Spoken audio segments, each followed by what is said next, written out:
वगेहन्ताणं नमो सिद्धाणं नमो आयरीयाणं नमो वज्रायाणं नमो संवसाहूनं वन्दितु सर्वसिद्धे ध्रुवमचलमनोगमं गतिं पत्ते मोक्षामि समयबाहुर्विष्णो सुखकेवलीभणिधं नमः समयसाराय स्वानुभूत्या चकासते चित्स्वभावाय भावाय सर्वभावान्तरिक्षिते निज स्वरूप को परमरस जामे भरो अपार वंदो परमानंदमय समय सार अवतार।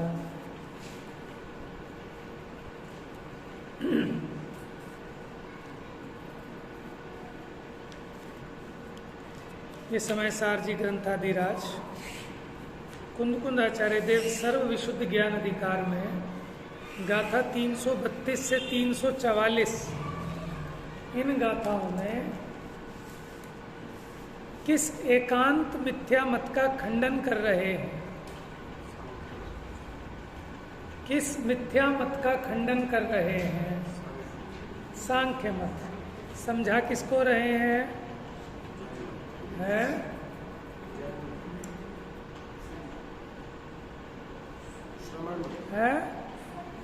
सबको समझा रहे हैं, लेकिन गाथा में जगह जगह लिखा कि जो ऐसा कहता है वो श्रवणाभास है, या कि वो श्रवण नहीं है, लेकिन श्रवण के वेश में कौन है? सांख्यमती है, श्रवणाभासी है। श्रवणाभास किसको कहते हैं? लगे तो श्रवण है, मनु कहते हैं ना, क्या है वो,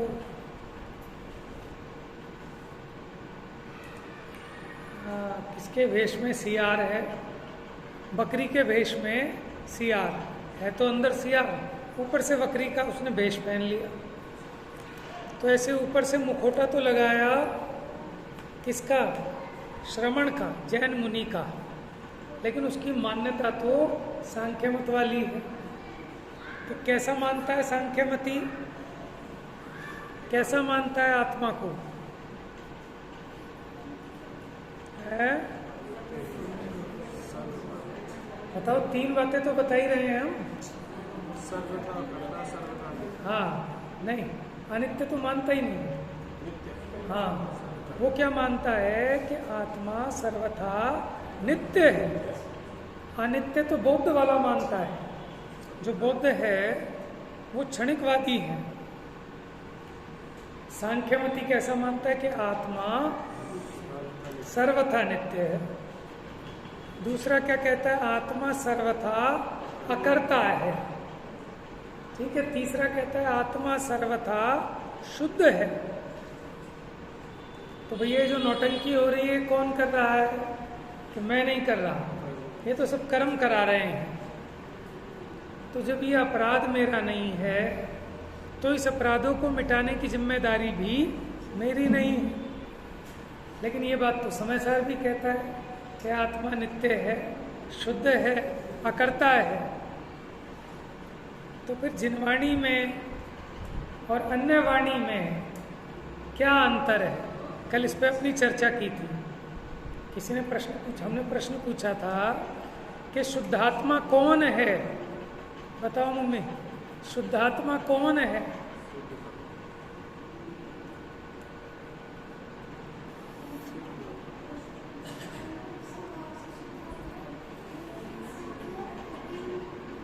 हाँ बताओ जी, रमेश भैया।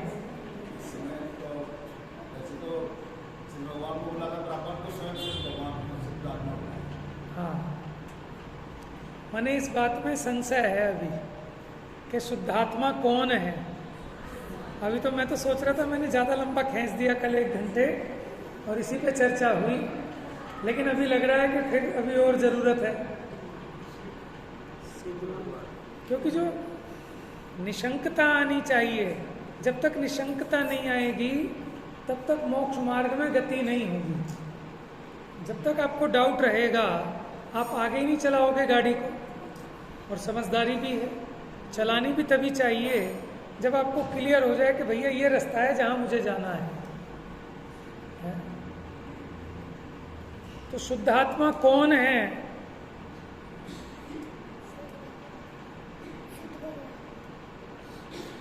सिद्ध भगवान है कि मैं हूं? हाँ जी, फिर मैं पूछूंगा कैसे, इसीलिए सब जवाब नहीं दे रहे। अच्छा ईमानदारी से बताओ, अभी छोड़ो जिनवानी, अभी जिनवानी को थोड़ी देर के लिए जिनवानी के आधार से नहीं कहना। आप अपने आप अपनी ईमानदारी से बताओ। आप ये सोचो आपने जिनवानी नहीं सुनी, आप स्वयं अपने अनुभव से, ठीक है ना, अपनी बुद्धि से, अपने विवेक से बताओ कि शुद्धात्मा कौन है? हाँ देखो, जैसा जिसको लग रहा है वैसा कहो, भीड़ के साथ कहना नहीं, ठीक है ना। शुद्ध आत्मा किसको कहते हैं पहले इस पे चर्चा करें, ठीक है ना। उसके बाद ये क्वेश्चन आएगा कि शुद्धात्मा कौन है। आप बताओ शुद्धात्मा किसे कहते हैं? देखो एक आया कि जो 8 कर्मों से रहित है, ठीक है, एग्री है सब, ठीक है। और जो मोह राग द्वेष से रहित है वही शुद्धात्मा हो सकता है, ठीक है। हाँ ठीक है, इसका बहुत बढ़िया। समय सारजी में भी यही लिखा है पहली गाथा में कि जो द्रव्य कर्म यानी ज्ञानावरणादि 8 कर्म, बेटा समझ में आ रही है, ज्ञानावरणादि 8 कर्म ये द्रव्य कर्म इनसे रहित है, ठीक है। दूसरा मोह राग द्वेष आदि भाव कर्म से जो रहित है, और तीसरा और कह लो 9 कर्म से जो रहित है वो शुद्धात्मा है। बात समझ में आ गई? ये तो भी आपने रहित है रहित है रहित है बताया, अब कुछ सहित भी हैं कि अकेले रहित हैं? कुछ है कि सब खाली? क्या है? अनंत चतुष्टय और आघातीय और घातीय कर्म का, चलो वो तो हो गया, 6 हो गया। देखो पहला विशेषण तो समझ लो, अनंत सुखी हैं, इस एक में ही सब निपट जाएंगे। कैसे हैं? ठीक है। अब बताओ कि जो अनंत सुखी हैं वो शुद्धात्मा है या जो अनंत दुखी हैं वो शुद्धात्मा है? हाँ जी, देखो हम तो चर्चा कर रहे हैं, ठीक है ना। उसका जो रिजल्ट निकलेगा फिर उसको जिनवाणी से मिला के देखेंगे कि हमारी मान्यता ये है और जिनवाणी ऐसा कह रही है। अगर सही बन गई तो फाइनल, फिर भूलना नहीं, और नहीं बनी तो फिर दोबारा मेहनत करेंगे। जो अनंत सुखी हैं वो शुद्धात्मा है या जो अनंत दुखी हैं वो शुद्धात्मा है? जो अनंत सुखी हैं वही शुद्धात्मा है, ठीक है। अब हम देखें हम अनंत सुखी हैं अभी या अनंत दुखी हैं? हाँ जी, सब यही कह रहे हैं कि अनंत दुखी हैं, कोई भी ये कहने को तैयार नहीं है कि अनंत सुखी हैं। आप कह रहे हो नहीं, अभी शक्ति अपेक्षा छोड़ो। शक्ति अपेक्षा तो माने वो जो एक भीख मांगने वाला है वो कहता है मैं राजा हूं, लेकिन भले ही वो शक्ति कभी प्रकट ना हो। समझ में आया? तो मैं लाल किला खरीदूंगा तो मुझे सम्मान करो मेरा, ऐसे नहीं होता। शक्ति अपेक्षा बताने का रीजन दूसरा है, अभी बताएंगे। लेकिन है की कीमत होती है, होऊंगा की कीमत कुछ नहीं है। अभी होऊंगा भैया जब होएगा तब आइयो बात करेंगे। लाभ भी नहीं है ना पर्याय में उसका, अभी तो बात ये चलती है क्या तुम्हारे पास? देखो यहाँ उधारी का धंधा नहीं है। कहता है ना कल दे दूंगा, परसों दे दूंगा, तो उसको सामान मिलेगा क्या कि कल को मेरी लॉटरी लग जाएगी तब मैं 2 की जगह 4 दे दूंगा, अब सामान दे देंगे, देगा कोई? समझ में ना, उधार का काम नहीं है जैन धर्म में। जो है उसका ही भोग है जीव को, जो होएगा उसका अभी थोड़े ना भोग है, अभी तो अनंत दुखी है। तो बात क्लियर है, अनंत दुखी है ना। तो हम अनंत दुखी हैं तो हम शुद्धात्मा हो सकते हैं क्या? अभी अभी अभी अभी हम शुद्धात्मा कैसे हो सकते हैं? हाँ, अगर ये अनंत दुख को नाश करके अनंत सुख प्रकट कर लें तो सुखी कहलाएंगे। अब अगला प्रश्न ये खड़ा होता है, क्या ऐसा पॉसिबल है कि हम जो अनंत दुखी हैं यही अपने दुख को मेटकर अनंत सुखी हो जाए? क्या ऐसी संभावना है? कुछ इसका भरोसा है? देखो, जिसे भरोसा होगा वो लग जाएगा अपने आत्मा को शुद्ध करने में। अभी इस बात का भरोसा नहीं है, अभी तो हम फिर पढ़ा सुना बहुत है ना, तो इसलिए कह रहे हैं। माने जो अज्ञानी है उसको पहले तो ये भरोसा आए कि जो ज्ञानी बनूंगा ये मैं ही बनूंगा, कोई दूसरा नहीं बनेगा। ये जो अनंत दुखी है यही आत्मा अनंत सुखी बन सकता है। इस बात की इसको श्रद्धा होनी चाहिए। हाँ, अब इस बात की श्रद्धा करानी है तो ये मान बैठता है कि मैं तो अभी हाल हूं। बात समझ में आ रही? इसमें तो विरोधाभास आता है। अगर तू अभी हाल अनंत सुखी है तो फिर अनंत सुखी होना है, ये तो सारा पुरुषार्थ ही खत्म, सारा मार्ग बंद। माने अभी गंतव्य पर पहुंचे नहीं और ये मान बैठे कि मैं तो पहुंच गया, तो फिर कभी पहुंच सकता है क्या? कभी नहीं पहुंच पाए। और जो ये मान के बैठ जाए कि मैं तो जा ही नहीं सकता, वो भी कभी नहीं पहुंचेगा। तो कैसे मानना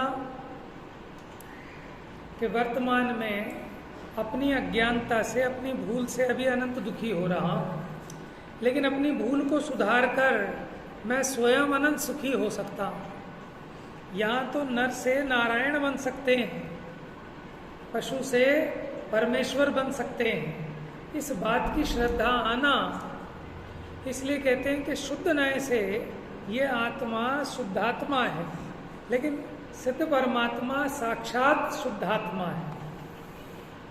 आत्मा को भी शुद्धात्मा कहा है, लेकिन वो शुद्ध नय के आश्रय से। शुद्ध नय का क्या काम है कि वो आत्मा के शुद्ध स्वभाव को ग्रहण करता है, कि आत्मा का स्वभाव तो कर्मों से रहित रहने का है, देह से रहित रहने का है। फिर उसको समझाते हैं कि भले ही अभी देह में रह रहा हो, लेकिन देह में रहते हुए भी देह रूप नहीं हुआ। अगर इस देह रूप हो गया होता तो देह के मरण होने पर आत्मा का भी मरण हो जाना चाहिए था, लेकिन आत्मा तो इसको छोड़कर दूसरी जगह चला जाता है। तो इससे सिद्ध हुआ, क्या सिद्ध हुआ? कि देह में रहते हुए भी देह से न्यारा रहा। ठीक है ना? अच्छा, अब बताओ, अपने को द्रव्य कर्म का संयोग है या नहीं है? बताओ, 8 कर्मों का संयोग है कि नहीं? देखो, 8 कर्म रूप तो नहीं होता आत्मा, लेकिन 8 कर्म का संयोग अपने को है या नहीं? वर्तमान में उसका निमित्त नैमित्तिक संबंध है कि नहीं? बताओ अपने को है? भाव कर्म अपने को है कि नहीं? मोह राग द्वेष भाव है। और 9 कर्म शरीरादिक है कि नहीं? तो द्रव्य कर्म से रहित, भाव कर्म से रहित, 9 कर्म से रहित मैं हूं कि नहीं? बताओ। नहीं, निश्चय का मतलब अभी बताएंगे ना। अब निश्चय के कहने का मतलब क्या है? पहले तो निर्णय करो कि हूं कि नहीं हूं, फिर बताएंगे निश्चय का मतलब क्या है। ठीक है? तो अभी संसारी की सिद्धि की, अभी तो जीव मान के तैयार नहीं है कि मैं संसारी हूं, जबरदस्ती मुक्त मान रहा है अपने आप को। तो संसारिणो मुक्ताश्च, जीव 2 प्रकार के हैं, संसारी और मुक्त। कर्म सहित जीव को संसारी कहते हैं और कर्म रहित जीव को मुक्त कहते हैं, सिद्ध परमात्मा को। ठीक है?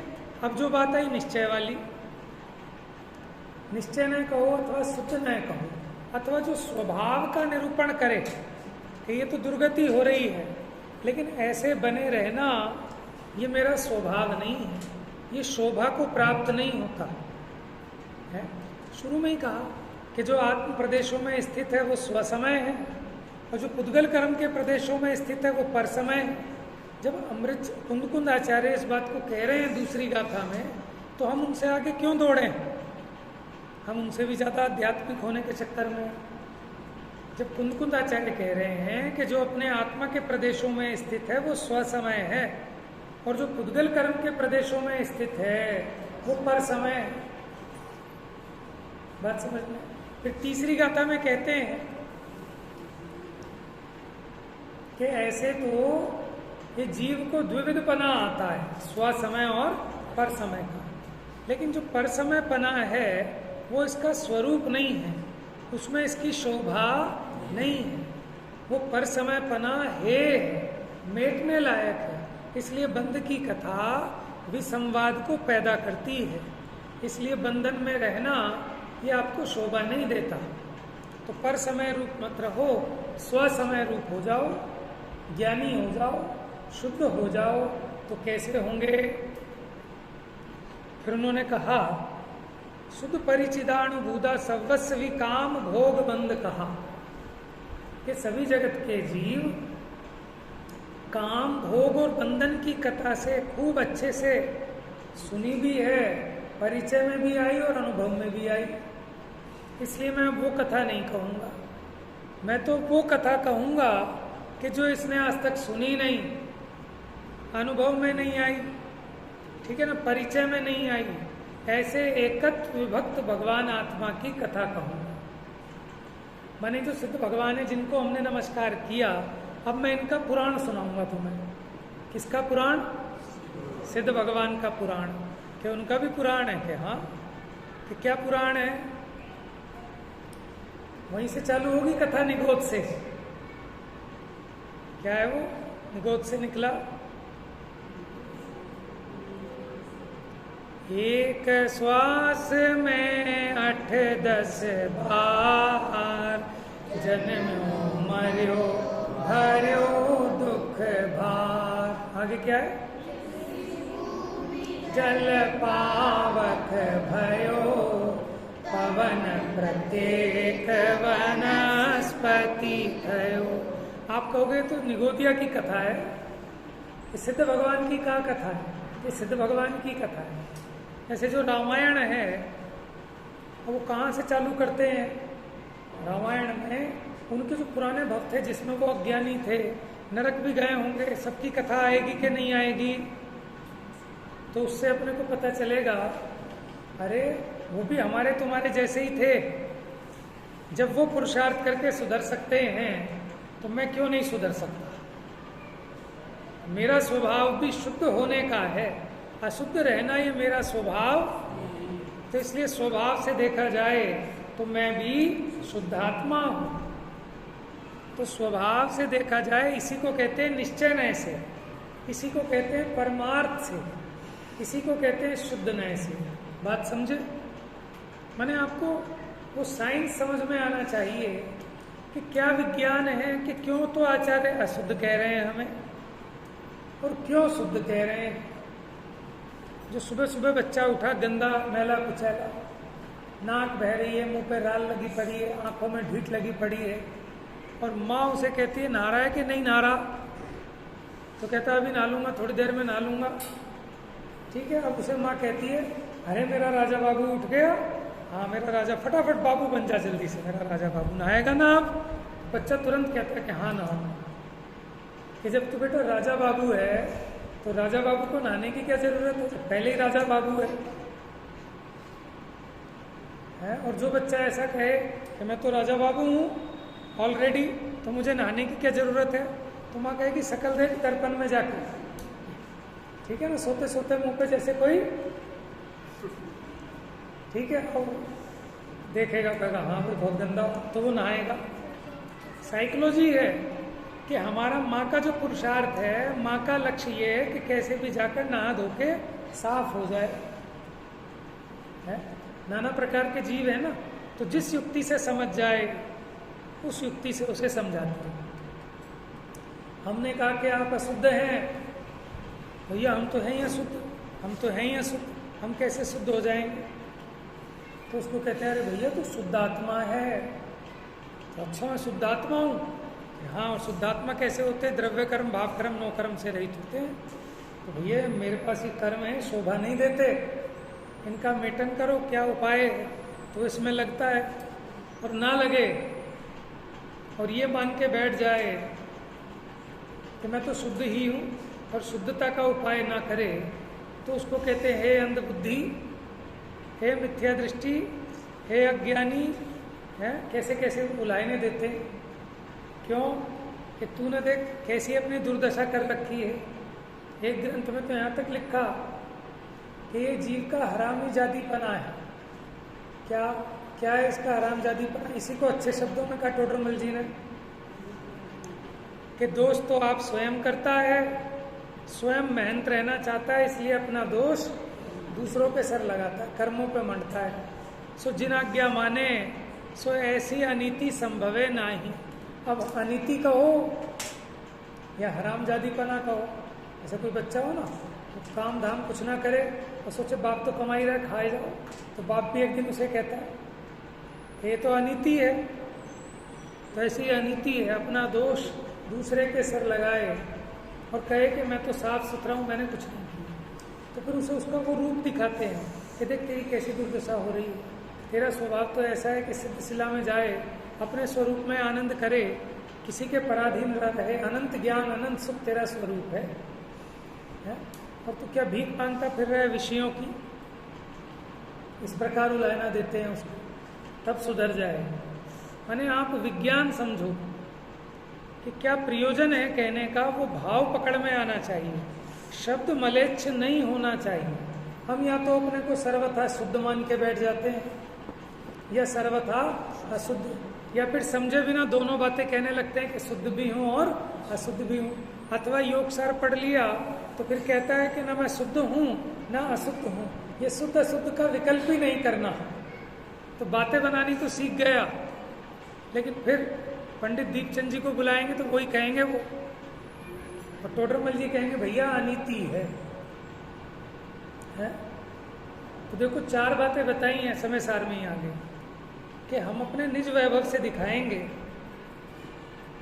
तो फिर किसी समझदार व्यक्ति ने प्रश्न किया, क्या दिखाएंगे बेटा गायक, क्या दिखाएंगे? क्या दिखाएंगे? अभी कहा था ना कि उस एकत्व विभक्त भगवान आत्मा की कथा जो दुर्लभ है, अब मैं उस कथा को कहूंगा है। और कैसे कहूंगा है? हाँ, नहीं, पहले उन्होंने कहा कि मैं अपनी पूरी ताकत से दर्शाऊंगा। क्या था बोलो? एक विभक्त को आत्मा तने निज विभव से दर्शाऊं तो करना प्रमाण न छल ग्रहो स्खल ना बने। देखो किसी को समझ में नहीं आए तो आप रोक के पूछ लेना। आप ये मत समझना कि कहीं फ्लो में बाधा हो जाएगी, भूल जाएंगे तो कल याद आएगी, कल बता देंगे वो बात। लेकिन आपको कोई संशय हो, कोई बात नहीं समझ में आ रही हो तो पूछ लेना, क्योंकि अभी भी नहीं समझेंगे तो फिर कब चांस मिलेगा? फिर अभी तो चर्चा चली है तो मैटर को निपटा लेना चाहिए। रोज रोज वही हिसाब खोल खोल के बैठो, इसमें क्या समझदारी है? आज जो हिसाब खोला है जिसका निपटा के पूरा एक तरफ करो है। तो वो कहते हैं कि मैं अपने आत्मा के वैभव से अब इस एकत्व विभक्त जो भगवान आत्मा है, जो शुद्धात्मा है, इसका स्वरूप दर्शाऊंगा। ठीक है? तो कहते भैया अपने आत्मा के वैभव से क्यों बता रहे हो? हमें क्या पता तुम्हारे आत्मा का वैभव सच्चा है कि झूठा है? आप भी तो छदमस्त हैं, कोई केवल ज्ञानी थोड़े ही हैं। गलती आपसे भी हो सकती है।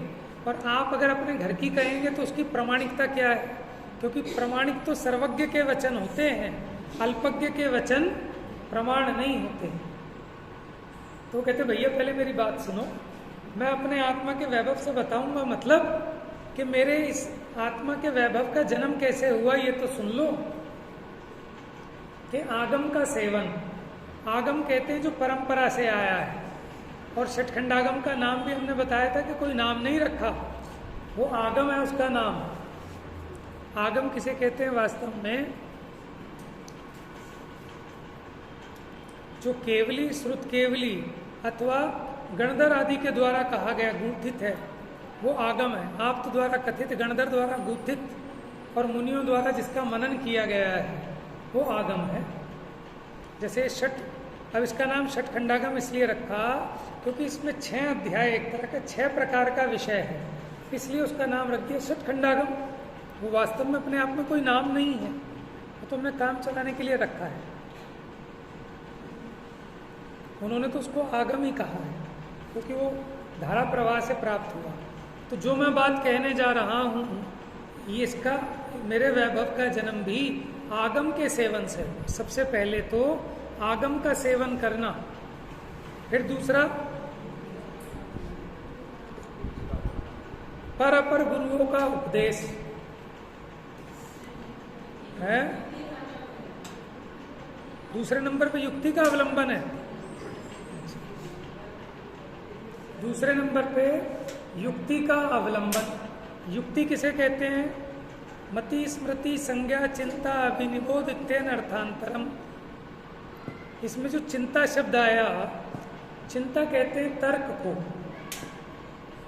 तर्क। तो जहां आप तर्क लगाएं, न्याय लगाएं, नए प्रमाण लगाएं, उसे कहते हैं युक्ति। नए प्रमाण को युक्ति कहते हैं, ठीक है? मैंने विवक्षा लगाकर, युक्ति लगाकर, लॉजिक लगाकर, तो युक्ति का अवलंबन लिया कि अगर ऐसा माने तो फिर ये बात बनती है, और ऐसा नहीं माने तो ये बात बनती है। फिर पर अपर गुरुओं का उपदेश, मैंने अपने साक्षात गुरु, उनकी परंपरा के गुरुओं के जो उपदेश से आया, और अंत में स्वानुभव से प्रमाण।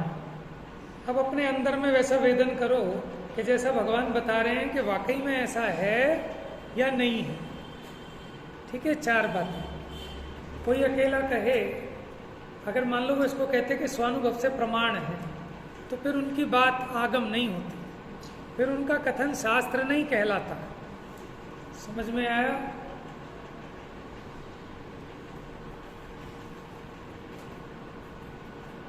देखो, कदाचित जैसा माने पीछे से आगम में आया और वैसा का वैसा ही कोई आगे पास ऑन कर देता है, ठीक है, तो भी वो सच्चाई है क्योंकि उस परंपरा से आया है। मेरे कहने का मतलब ये है कि कदाचित कोई मिथ्या दृष्टि भी क्यों ना हो, लेकिन वो भी अगर जैसे प्राचीन आगम है, अगर उसके अनुकूल लिख देता है तो वो आगम भी प्रमाण होगा, बशर्ते कि वो उस परंपरा के अनुसार हो। समझ में आया? और कोई सम्यक दृष्टि भी हो लेकिन परंपरा से मेल ना खाए, जैसा कि भगवान की दिव्य ध्वनि से आया, अपने तरीके से नया लिखे, तो वो प्रमाण नहीं होगा। बात समझ में आई? सबसे पहली इंपॉर्टेंट बात है आगम का सेवन। आप जो कह रहे हैं सब प्रमाण है, बशर्ते कि आगम से मैच करे। अगर आगम से मैच नहीं करेगा तो वो प्रमाण नहीं है, ठीक है? हाँ, और आगम में लिखा है इसलिए ऐसे ही मान लोगे तो भी काम नहीं बनेगा। इसलिए आज्ञा प्रधानी से परीक्षा प्रधानी को बड़ा कहा है, क्योंकि युक्ति का अवलंबन लेना जरूरी है ना, नहीं तो भाव भासना नहीं होगी। जैसे अभी हम कभी शुद्ध कह देते हैं आत्मा को, कभी अशुद्ध कह देते हैं पब्लिक देख के, ठीक है ना? जहाँ शुद्ध कहने वाले ज़्यादा होंगे वहाँ शुद्ध कह देंगे, जब अशुद्ध कहने वाले ज़्यादा होंगे अशुद्ध कह देंगे, है ना? मैंने जहाँ पलड़ा भारी देखा वहीं लुढ़क गए, तो इसका मतलब भाव भासना नहीं है, तो उससे काम नहीं होगा। भाव भासना होनी चाहिए। 100 लोग एक तरफ लेकिन मैं एक तरफ, तब तो आप माने कि आप निशंक है। लेकिन हम क्या होता है कि हम कोई भी जवाब देते हैं अड़ोसी पड़ोसी की शक्ल देख के, ये क्या कह रहे हैं, ये क्या कह रहे हैं, वही कह दो मिला जुला के।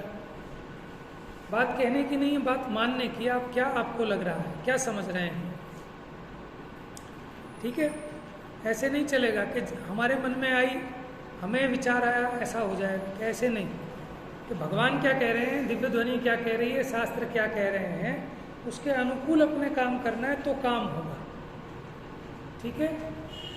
खैर, बात कहाँ से पहुंची थी कि शुद्धात्मा की बात चल रही है।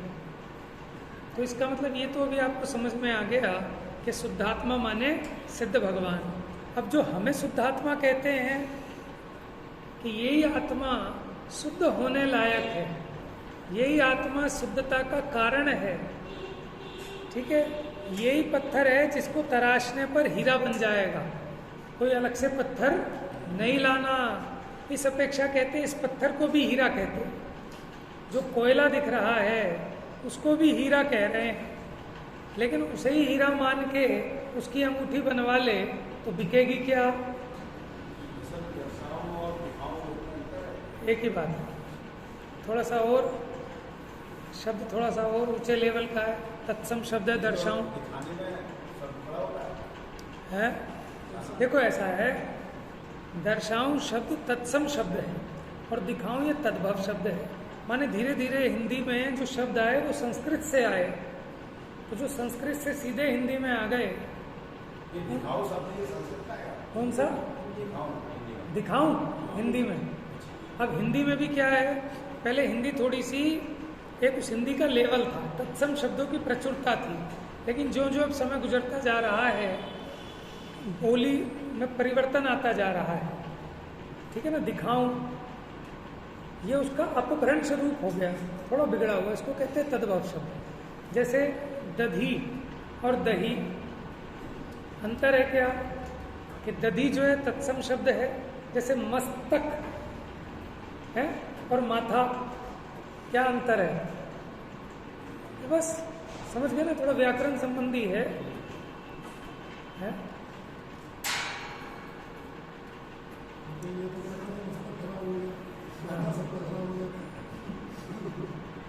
मैं अभी वही बात कह रहा था एक दिन, और हमने बताई थी जल में, पानी में, नीर में अंतर है ना।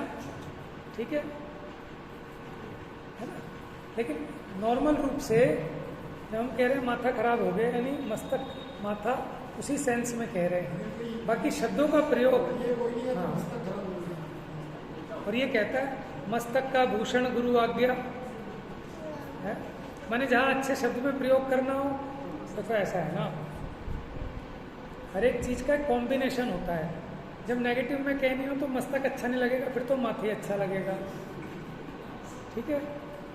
अब जैसे हे और ए, ठीक है ना। अब है तो दोनों संबोधन।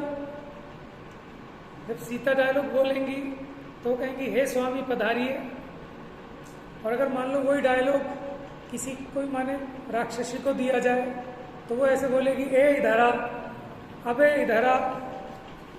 तो है तो दोनों ही संबोधन, लेकिन जहाँ जिस सेंस में प्रयोग होते हैं उसके हिसाब से वहाँ वो फिट बैठते हैं। तो हमें भी सुनते सुनते आदत पड़ गई वैसी। हमने कोई इसमें ग्रामर का रूल थोड़ी सीखा कि जब खराब होएगा तो माथा, ठीक है ना, और झुकेगा तो मस्तक है।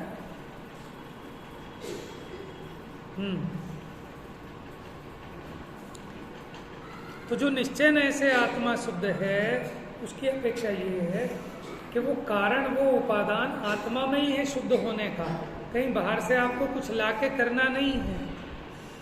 एक उदाहरण देता हूं। जैसे वो नेमित चंद्राचार्य को स्वप्न आया था ना, तब उन्होंने वो बाहुबली भगवान की प्रतिमा चामुंडराय ने बनवाई। तो चामुंडराय ने शिल्पी को बुलाया। शिल्पी समझते हो, लड़की का नाम नहीं है। आप पता ही नहीं ना, नए लोगों को, पुराने लोग तो समझते हैं। जो शिल्पी होते हैं, जो मूर्ति वूर्ति बनाते हैं, शिल्प कला वाले, याद रहेगा भाई। शिल्पी कौन? कारीगर। Very good. ठीक है। तो उन्हें लेके आए चामुंडराय। जरूरी है ना, देखो दुनिया को तो सिखाएं, अपने घर में ना सिखाएं। ठीक है। बाहर मालपुए बांटे तो घर में बच्चों को ना खिलाएं पहले, तो बेवकूफ है क्या है? दृष्टि रखनी जरूरी है ना, वो तो मेरी रिस्पॉन्सिबिलिटी है, कर्तव्य है मेरा।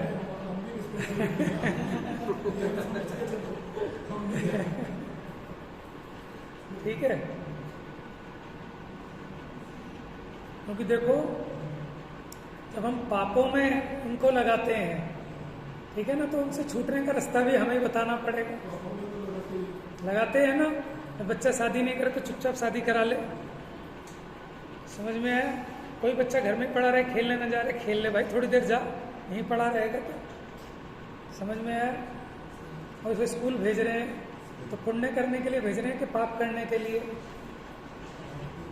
ठीक है ना, क्योंकि स्कूल जाएगा क्या करेगा, पढ़ लिख के नौकरी कर, परिग्रह जोड़, 5 इंद्रिय के विषय भोग मिलेंगे उससे, है ना।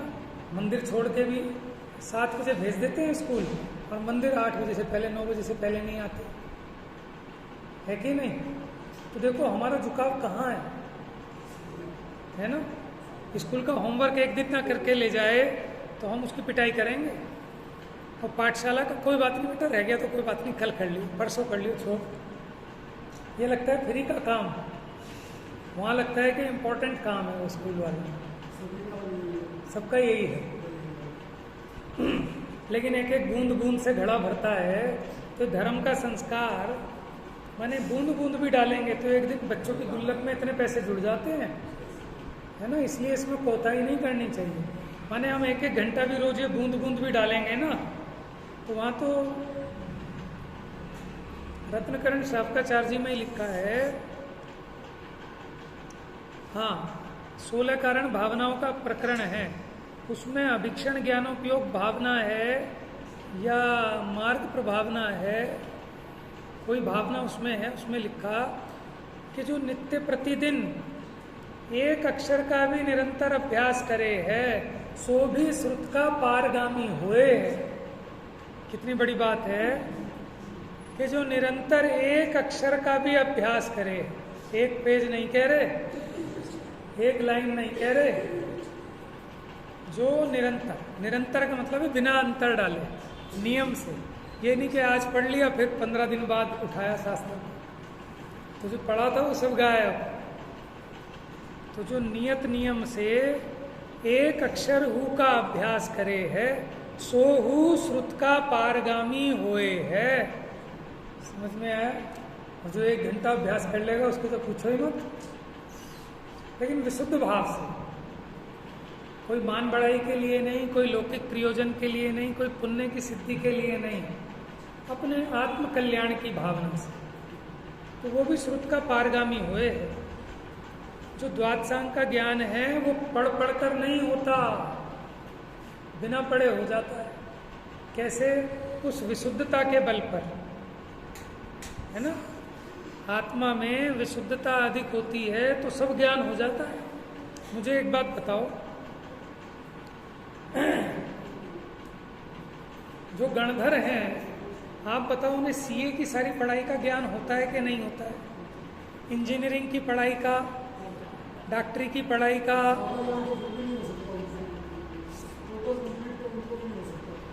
नहीं टोटल कंप्लीट नहीं। अभी तो हम कह रहे हैं जो जितना कोर्स का है इनसे तो बहुत ज्यादा होता है उन्हें।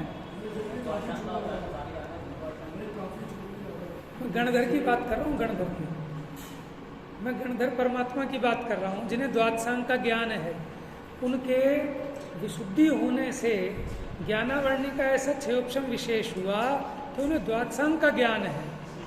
तो जगत में जितनी विद्याएं हैं, खाली स्वमत की नहीं, परमत की भी, जादू मंत्र तंत्र टोना टोटका, ठीक है, जो 14 पूर्व है उसमें प्राणवाय है, उसमें सारा चिकित्सा शास्त्र जगत में जितना होगा और नहीं भी होगा वो भी, समझ में, सारा मंत्र संबंधी सारा ज्ञान, तंत्र संबंधी सारा ज्ञान, सारी लौकिक विद्याएं, सारी अलौकिक विद्याएं, सब उनके ज्ञान में है कि नहीं? और यहाँ सीए जिंदगी भर पढ़े, अपना पूरी जिंदगी पढ़े, तब भी वो जितनी किताबें उतना तक पार नहीं पा सकता। और हाँ, और गणधर तो जो किताबें छपी नहीं, कभी छपेंगी, ठीक है ना, उस संबंधी भी सब ज्ञान उनके ज्ञान में भाषित होता है। समझ में आया ना?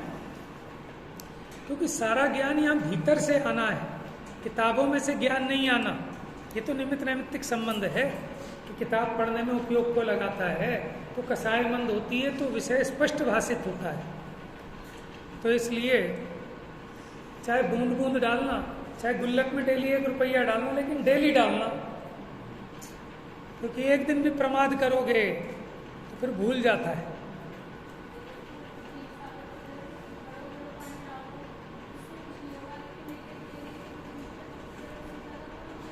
हाँ, देखो आपने पहले देखा होगा घरों के बाहर टोटियाँ लगी रहती थी सरकारी, और वहाँ रोज गड्ढे हो जाते थे वहाँ पर, क्योंकि वो एक एक टप टप टप टप टप टप टप टप टपकता है ना। रोज मसाला भी लगा दिया, पक्का भी कर दिया, तो एक एक टप टप टप टप टपकता है और वहाँ छेद हो जाता है। और आप वैसे चाहे 4 बाल्टी डालो पानी तो छेद नहीं होगा। निरंतरता की बात है ना, कि निरंतरता, एक एक बूंद एक एक बूंद। तो जिस चीज़ में भी सफल होना है उसमें कंटिन्यूटी चाहिए, निरंतरता चाहिए, लौकिक में भी ऐसे यहाँ भी। अगर आपको इसका अभ्यास करना है, मानो अब हम रोज रेगुलर आ रहे हैं, एक क्लास मिस नहीं कर रहे, तो उसका लाभ अलग होगा। और कभी आ गए हम महीने में एक दिन, चाहे उस दिन हमने 10 घंटे पढ़ लिया, तो उतना उसका लाभ नहीं मिलेगा।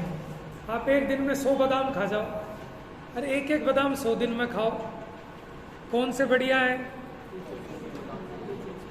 समझ में आया? अभ्यास चाहिए।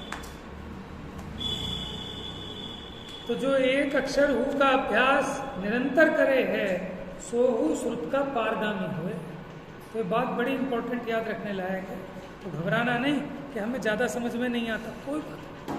आप अपने परिणाम विशुद्ध करके, ये जिनवाणी में लिखा है, एक अक्षर का भी अभ्यास करोगे, भले ही इस भव में ना आए, अगले भव में आए। वो जो ग्वाला था, जिसे कुछ समझ में नहीं आता था, शास्त्र भी महाराज को दे दिए कि महाराज आपके कुछ काम आ जाएगा, हमें तो समझ में नहीं आता।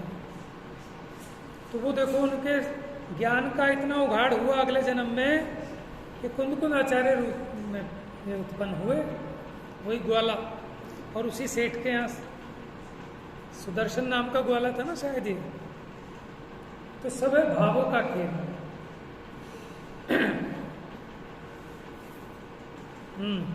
कल भी कुछ नहीं पढ़ पाए थे, कोई बात नहीं, लेकिन जितना पढ़ा है पहले उतना अपने को स्पष्ट हो, फिर आगे बढ़ेंगे। ठीक है? तो बाकी आप लोग देखना स्वयं में कि आत्मा को शुद्ध कहा तो कैसे, अशुद्ध कहा तो कैसे, शुद्ध अशुद्ध कहा तो कैसे, और न शुद्ध है ना अशुद्ध है ये कहा सो कैसे। सबकी विवक्षा और अपेक्षाएं अपने को ज्ञान में भासनी चाहिए। अब थोड़ा सा पढ़ लेते हैं, 5 मिनट। विषय अपना चल रहा था कि सर्वथा अकर्ता मान रहा है कि कर्म ही जगाते हैं और कर्म ही सुलाते हैं। Page number 772, 772।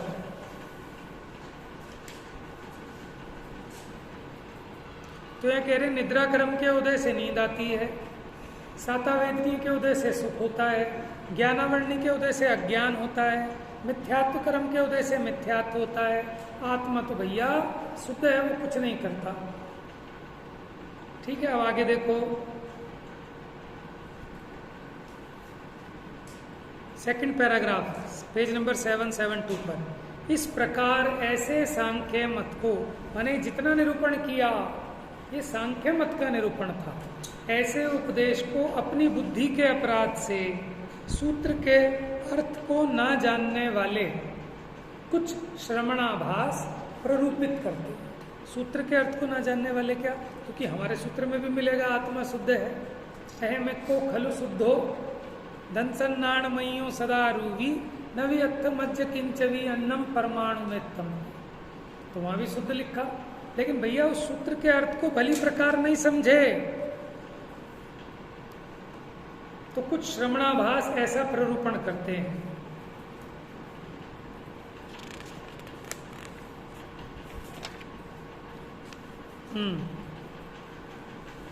उनकी एकांत से प्रकृति के कर्तृत्व की मान्यता से, प्रकृति माने कि कर्म प्रकृति सब कुछ कराती है, सुखी दुखी करती है जीव को, तो जो सब कुछ कर्म प्रकृति को ही कर्ता मानते हैं, तो समस्त जीवों के एकांत से अकर्तृत्व आ जाता है कि मैंने जितने जगत के जीव हैं सबके सब अकर्ता हैं, अपने भावों के भी अकर्ता ठहरेंगे। इसलिए जीव करता है ऐसी जो श्रुति है, क्या कह रहे हैं, जीव करता है ऐसी जो श्रुति है। श्रुति मैंने कहते हैं जो सुन सुन कर आई, माने ऐसा जो सूत्र है ऐसा समझ लो, ऐसा जो परमागम का सूत्र है। कल सुनाया था हमने परमागम का सूत्र, बच्चे बताएंगे कि जीव करता है ऐसी श्रुति आपने कहाँ सुनी? बोलो बेटा। अरे कल तो बताइए, मैंने द्रव्य संग्रह 58 गाथाएं सिर्फ द्रव्य संग्रह में कहा है जीव के 9 विशेषण कल बताए थे। हाँ बोलो।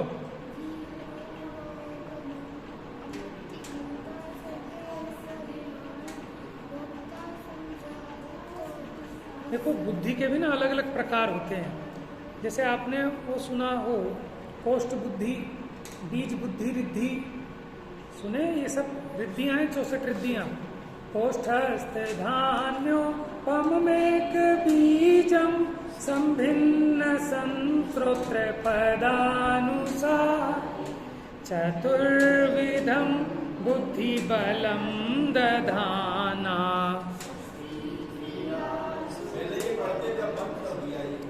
गलती आपकी है, होना चाहिए कभी कभी, भूल जाओगे भैया, ये पुरानी धरोहर है। हाँ हफ्ते में एक दिन तो पढ़ना ही चाहिए।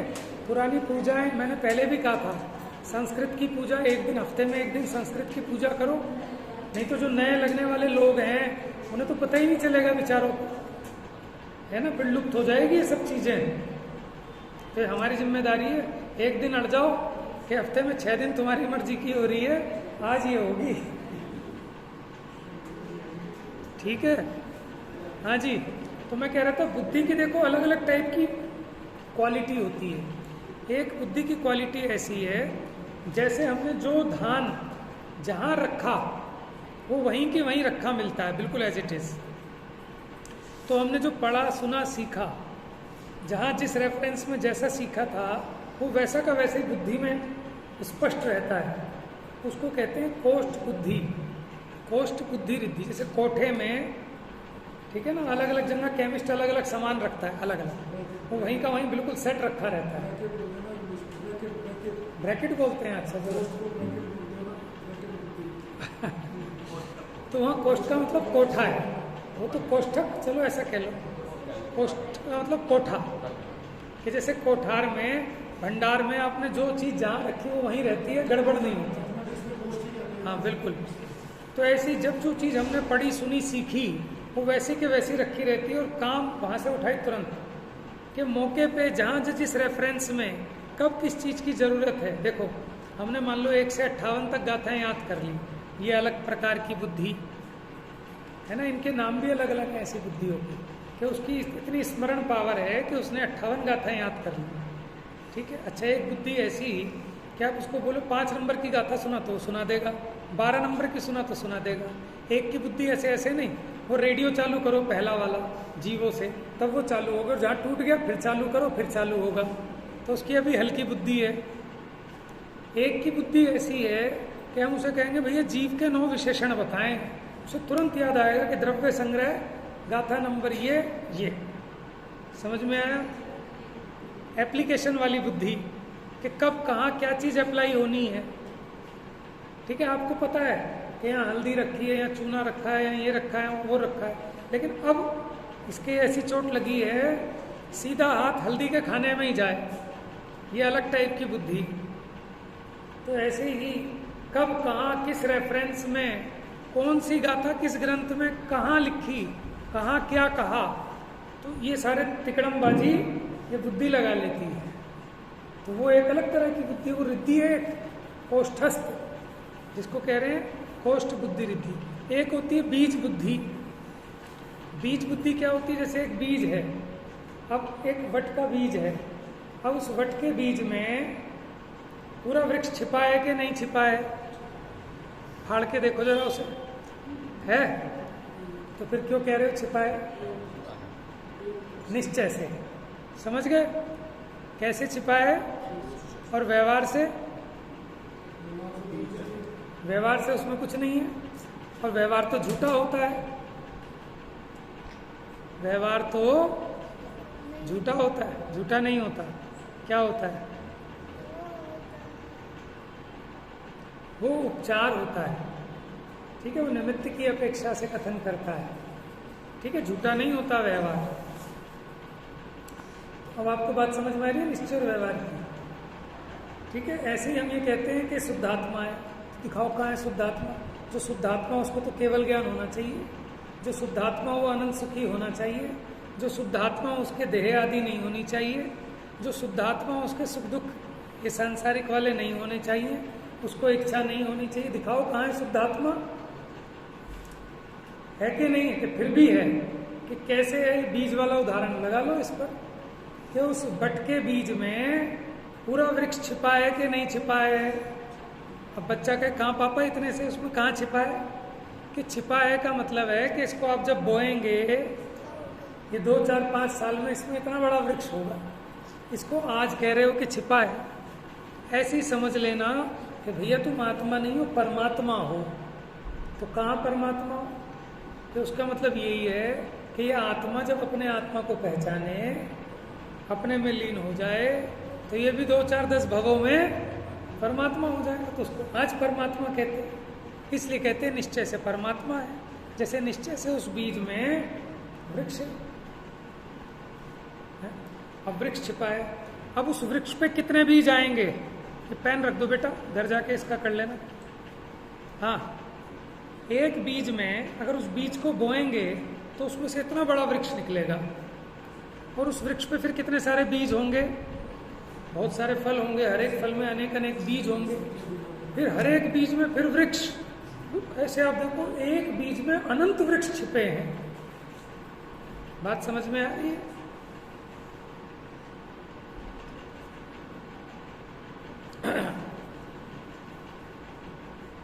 किस बात के लिए हमने बात छेड़ी थी बीज वाली? हाँ, बीज बुद्धि रिद्धि की।